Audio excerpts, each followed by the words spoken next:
Hoy vamos a pintar uno de los temas más clásicos de la acuarela, una marina.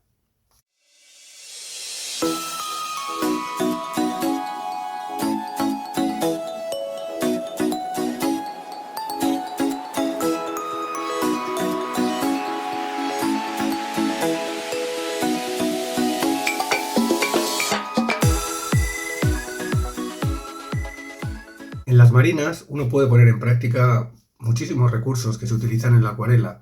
Levantar pigmento, reservar el blanco del papel para la máxima luz en las olas o la máxima luz en la espuma del mar. Ser capaces de dar movimiento a la escena cuando estamos hablando de una ola que rompe en las rocas. Dar textura en las rocas.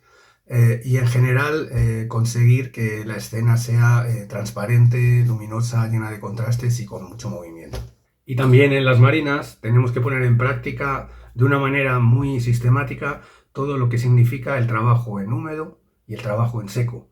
El trabajo en húmedo para conseguir que los fundidos de las olas sean suaves, los bordes no queden muy marcados, y el trabajo en seco para dar algunos detalles finales que nos pueden traer un poquito más de definición en algunas partes. Así que vamos con una ola rompiente sobre unas rocas, espero que os guste.